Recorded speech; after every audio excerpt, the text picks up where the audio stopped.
The governor of Bungoma, His Excellency Kenneth Lusaka, kindly move with speed to make sure that you open more outlets within the regions, and actually Bungoma, in all Bungoma constituencies, we are all farmers of maize.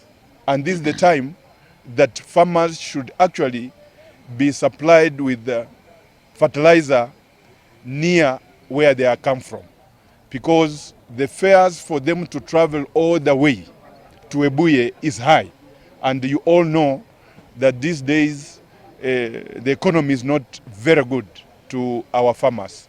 So I just want to urge the governor that please, the government is doing what it's supposed to do, but as the county government, kindly open more outlets which is nearer to the farmers, so that the farmers can access the fertilizer where they can afford and have easier transport. So far, the supply of fertilizer that we have in our stores is safe and credible.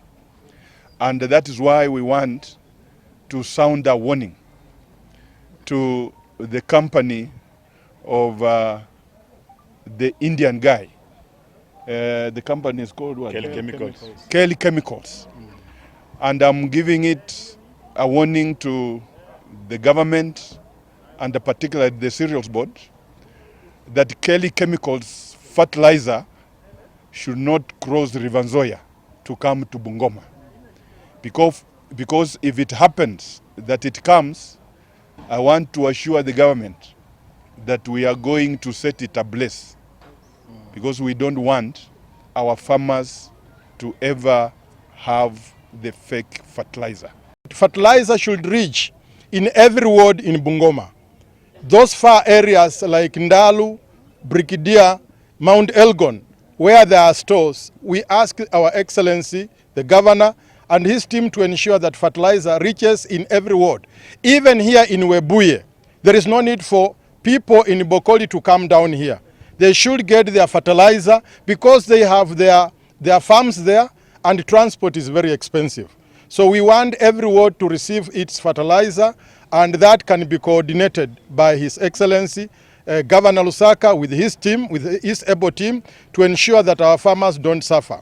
So far, we thank the National Cereals Board for this kind of gesture to bring fertilizer to our people.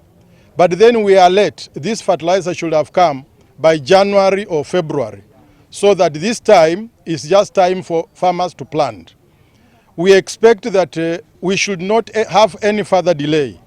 Number two is that all types of fertilizer, including top dressing, should have been brought by now, so that a farmer does not go home to plant and then come back for another type of fertilizer for top dressing. So it is extremely important that we can do that.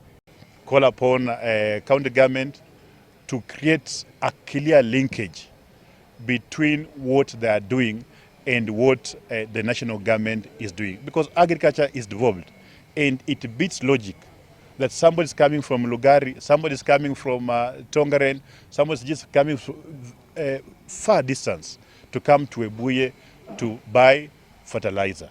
We want to ask county governments, both Kakamega, Bungoma, Trans Nzoia, to be deliberate in ensuring that they are opening other distribution centers across our respective counties. The economy is not doing well, as everybody knows, so it's not right that people can spend fare to come and buy this subsidized fertilizer. As their representatives, we will continue working for them. We will continue lobbying to ensure that fertilizer is enough and is brought in good time. The security of any nation is dependent on how government invests in agriculture. And we want to thank His Excellency the President with the efforts he is making in ensuring that he transforms agriculture and Kenya is food secure. And that's why we want to call upon KEBS, DCI, to ensure that Kelly Chemicals, the company that is supplying Mafia Punda, that is supplying that fertilizer fake, that Muindi is arrested, is prosecuted and the law takes its own course. And we also want to call upon DCI and KEBS to ensure that there's frequent testing of the fertilizer that is being distributed in our depots and in our cereal boards. Because yes, today we have identified Kelly chemicals. Tomorrow it might be somebody else. So we want to see that there's frequent testing and inspection of the fertilizer that is being distributed. And also, we must also continue working closely with these companies that we have pre-qualified to supply us with this fertilizer, so that we ensure that fertilizer that is being supplied is quality and is credible and it's safe.